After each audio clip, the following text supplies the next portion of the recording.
The story of the Exodus from which this passage comes is the story of a group of people who had been forced to leave their homeland because of a drought, and economic and political instability.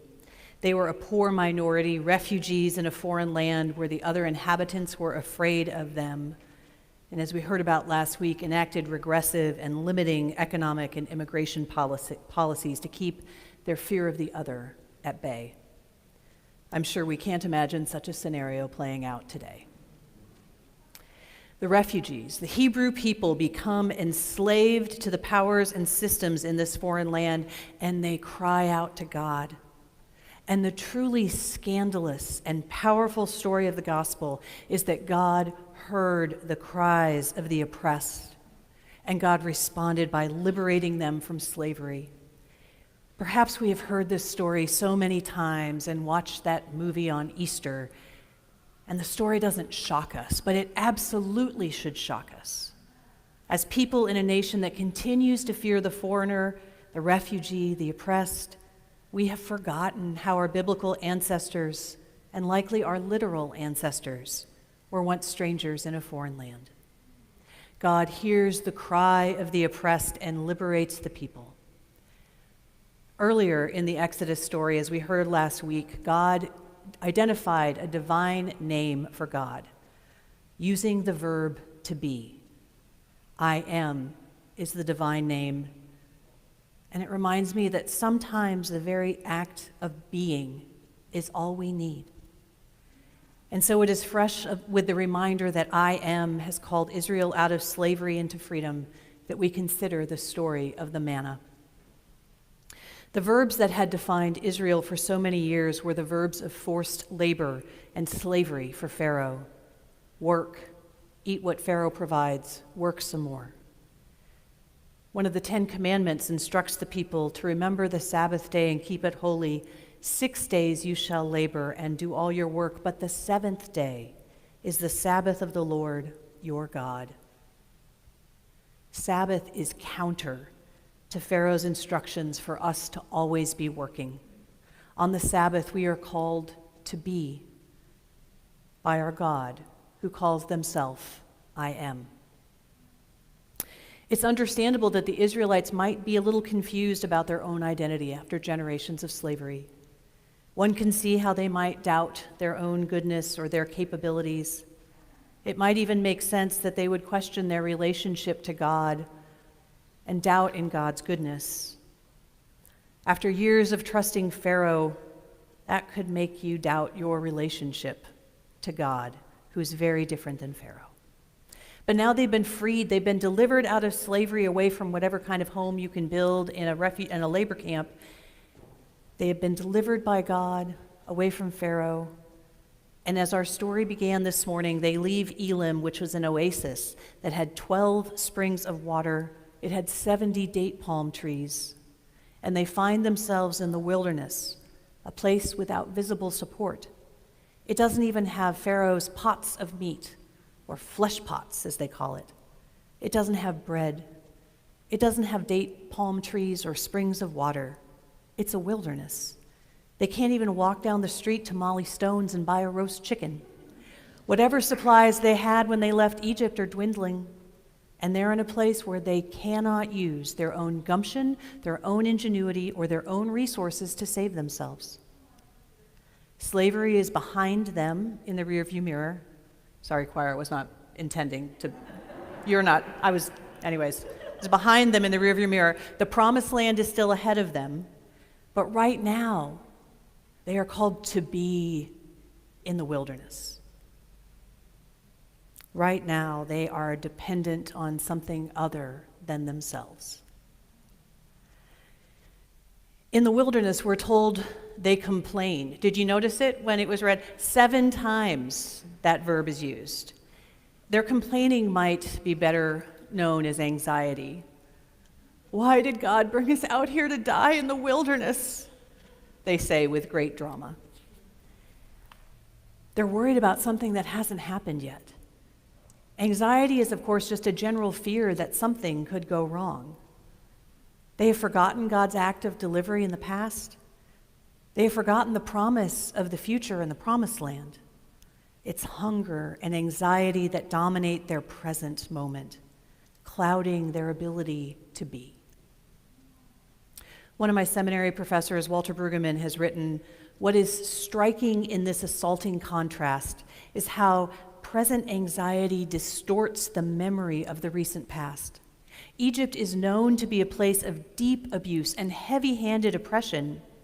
Here, however, none of the oppression or abuse is mentioned, only meat and bread.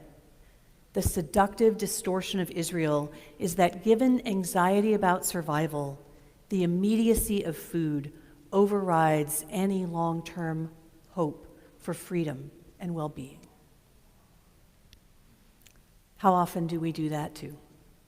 How often does our anxiety of the present moment lead us to forget the deliverance of the past and the promise of the future? Friends, I'm not a rocket scientist to tell you that we are in a wilderness moment in our country. Remember when the world shut down in March of 2020 and we thought we'd be back to normal by Easter? God, I love our optimism. Here we are 20 months into it, and the path is still unclear. It's getting better every day, but it's still unclear. And get your vaccinations. They don't call the story of the wilderness the straight shot in the wilderness in Exodus. What do they call it? Wandering. In our passage, God hears their anxiety, and God hears their worry, and God responds with the promise of manna and quails, enough for each day. Are we willing to sit in our wilderness time, to not be busy trying to come up with our own solutions, but just hear God's name, I am? Are we willing to just be, even if it's a place we'd rather not be, and just rest in our identity as God's people? I've mentioned before that I never preach a sermon I don't need to hear for myself, and as some of you know, I'm much more inclined to be doing things than I am to be being. These days, though, I'm feeling a need to just sit and be. Our collective anxiety seems to be higher than ever, and we worry about what the world will be like, what church will be like after the pandemic. And when I'm feeling frantic and anxious and needing to do something about it, I realize I can't fix any of the problems of the world some days. All I can do is trust.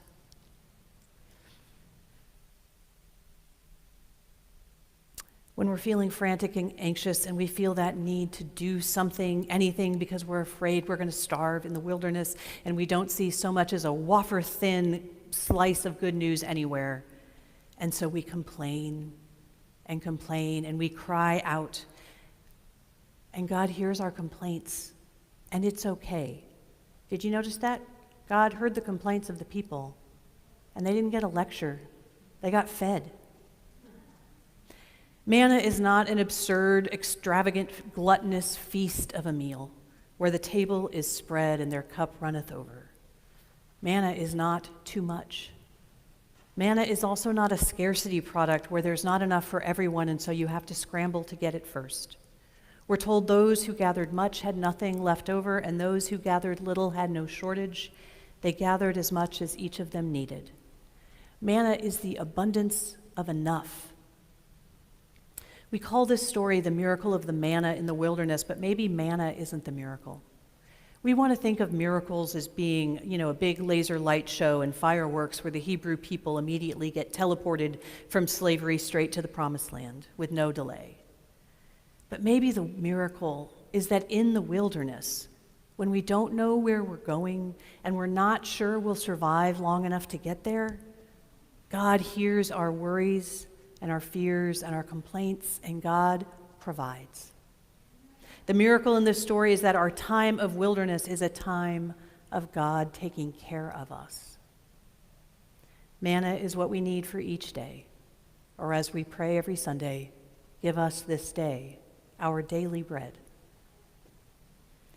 I think that often when we get all anxious and jangly about the problems of the world, it's because we're borrowing trouble from another day. We overlook the fact that we're okay right now. And we see all the manna lying around and we start worrying, maybe we should just, fill our pockets and buckets and storage barns with manna so we'll have some more in 5 years. It's here today, but what if it doesn't show up next Thursday? Maybe I should just put some away for later. If you read on in the story, the Hebrew people do that, and the manna goes foul. It's not pretty. I'm not suggesting we should not be responsible, of course, about doing what is ours to do for future provision. But I'm saying the wilderness is not the time or place for frantic, anxious hoarding and squirreling away. God provided manna only for the time that they were in the wilderness, when it was uninhabitable. And once they cross into the promised land, once they've crossed out of the wilderness, the manna stops. Manna is a temporary provision through which we learn it is okay to not always have the solutions to our own hunger. Manna teaches us to rely on God's goodness and God's provision so that when we leave the wilderness, maybe, just maybe, we can carry on that grounded, non-anxious sense of being in our promised land life. We are beginning our stewardship season, and when we ask you to prayerfully consider what you can pledge to support the church's budget and mission for next year, your gifts are our literal manna that sustains and feeds the church through our wilderness wanderings as we journey toward the promised land. And if everyone gives what they can give, we will have enough. Enough to do the sexy things like keep the lights on and buy toilet paper. Enough to do the visionary things like working to reduce poverty and to address racism and to feed and to house people. If everyone gives what they can give, we will have enough to do the unseen or the rarely seen things like care for our staff in just and equitable ways and offer pastoral care to the homebound and buy air purifiers and hand sanitizer to keep us healthy.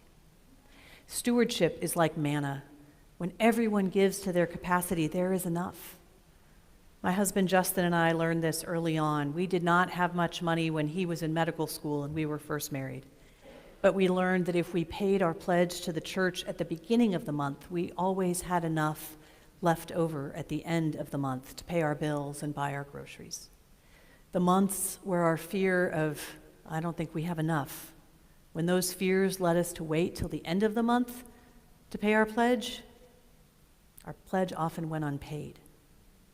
The scale of our giving is different now than it was when we were first married, but the manna-like nature remains the same. When we give first and trust that God is in our giving, we always have enough. When God gave the manna, God said it was to make sure the people followed divine instructions on their journey through the wilderness. Are we willing to do that?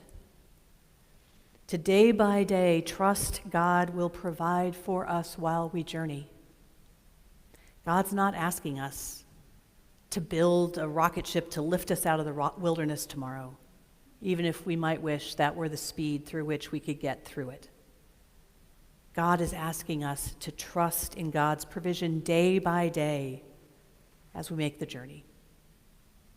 And y'all just made some promises to Rosie when we baptized her. Remember that? You promised to care for her, to teach her the faith, to make sure this is a safe home for her, as we do for all people baptized in this font and for people baptized in other fonts who find their way to us. Are we willing to trust in God's provision and make sure that Rosie and all the other children and all the other people who find their home here get through this wilderness time and to our promised land? When we're in a space, literally or figuratively, like the Hebrew people found themselves after they left Elim, it is time to be, to trust that God will provide and to attend to what we need for this day. Give us this day our daily bread. Amen.